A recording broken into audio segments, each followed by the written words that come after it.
नमस्कार, मैं Shashiwala from government polytechnic Budaun. आज हम यहाँ हाइड्रो एनर्जी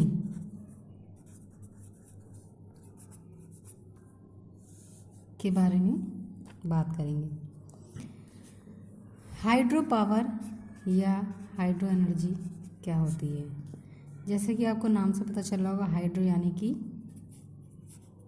वाटर, यानी पावर ऑफ वाटर हमारी क्या कहलाती है? Hydro power.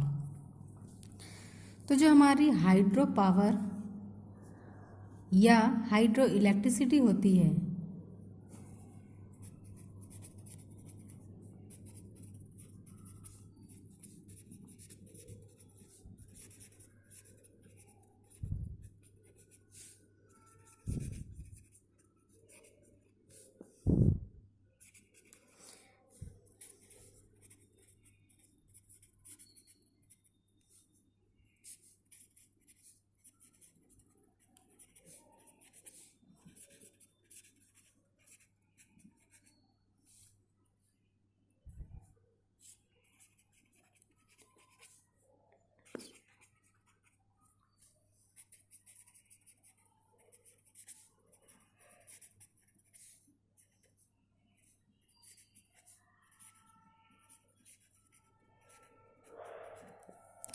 जो हमारी हाइड्रो पावर होती है, इसे हम हाइड्रो पावर के अलावा हाइड्रो इलेक्ट्रिसिटी भी कह सकते हैं। ये हमारी मेनली जो हमारा फ्लोइंग वाटर होता है, यानी कि काफ़ी तेज़ी से जो फ्लो होता हुआ वाटर होता है, उस वाटर की जो एनर्जी होती है उसको कन्वर्ट करती है इलेक्ट्रिसिटी में। यानी कि जो एनर्जी हमारी होती है फ्लोइंग वाटर की, energy of flowing water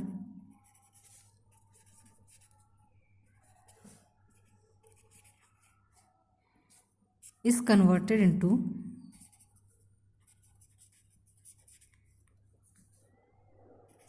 electricity. यानी कि जो वाटर की जो फ्लोनेस है, यानी कि वो कितनी स्पीडली फ्लो कर रहा है, तो जो वाटर की स्पीड होगी उस स्पीड पे आपकी डिपेंड करेगी इलेक्ट्रिसिटी की पावर। यानी कि जितनी स्पीड होगी उतने ही अच्छे से आपका जो टरबाइन है वो मूव करेगा, और टरबाइन के मूव होने से ही जितनी स्पीडली आपका टरबाइन मूव होगा उतना ही जो आपकी मैकेनिकल एनर्जी है वो ट्रांसफ़र होगी जनरेटर को, और उससे फिर जनरेटर से वो ट्रांसफार्मर को ट्रांसमिट होगी। और ट्रांसफार्मर क्या करेगा? जो आपकी ये मैकेनिकल एनर्जी थी वाटर की, उस वाटर की मैकेनिकल एनर्जी को इलेक्ट्रिसिटी में कन्वर्ट कर देता है। तो यहाँ पर आपका वाटर कैसा होना चाहिए? फ्लोइंग। अगर आपका वाटर फ्लोइंग में नहीं है, यानी कि आपका फ्लो वाटर नहीं है, तो जो आपकी इलेक्ट्रिसिटी है वो नहीं बनाई जा सकती। इसलिए हमारा वाटर कैसा लिया जाता है? फ्लोइंग लिया जाता है। यानी कि स्पीड कैसी होनी चाहिए? हाई होनी चाहिए। ये आपका एक रिन्यूएबल सोर्स होता है, क्योंकि जो आपका वाटर साइकिल है वो कॉन्स्टेंटली सन के द्वारा रिन्यू होता रहता है। It is renewed by the sun. तो जो हमारा वाटर साइकिल है वो कॉन्स्टेंटली रिन्यू होता रहता है सन की वजह से।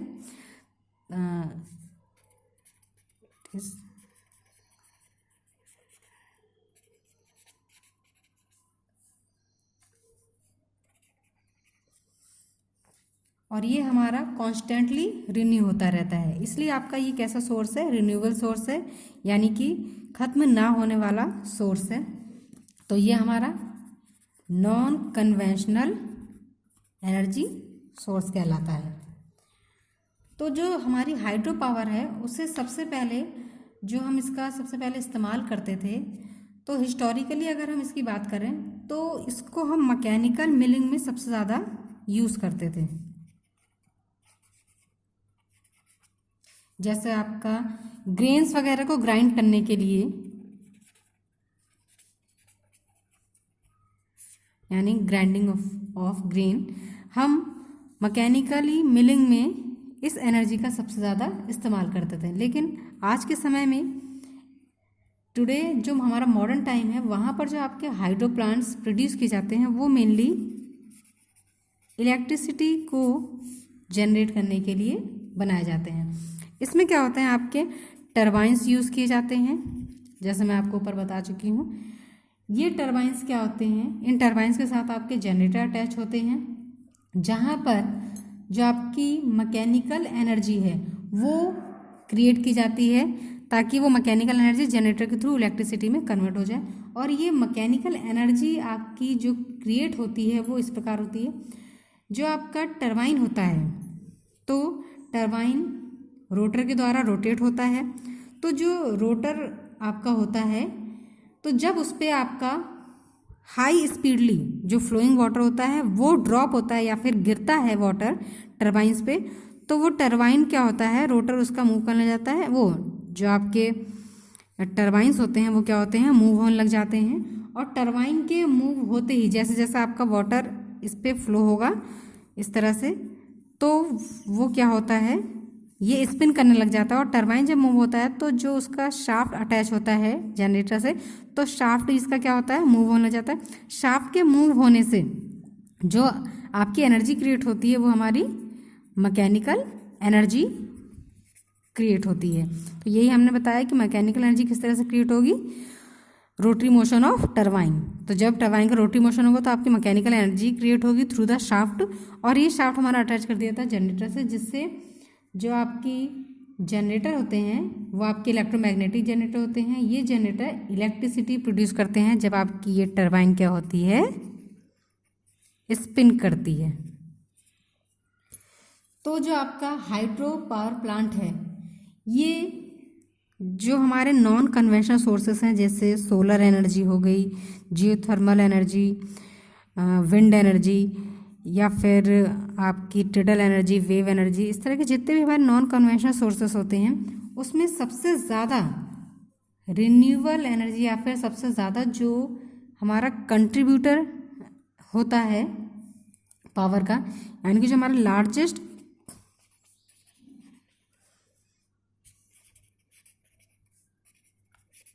कंट्रीब्यूटर है रिन्यूएबल एनर्जी का, वो हमारा हाइड्रो एनर्जी होता है। और ये लगभग वर्ल्ड वाइड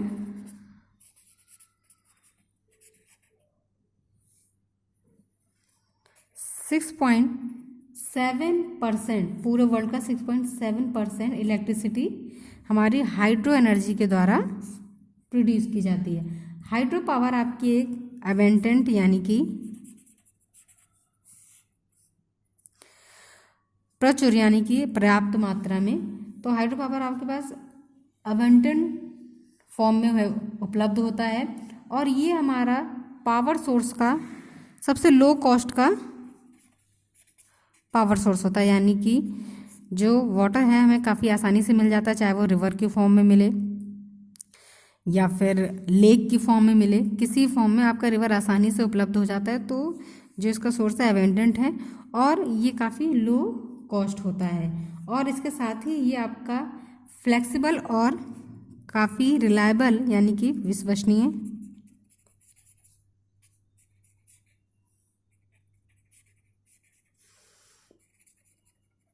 सोर्स होता है इलेक्ट्रिसिटी का।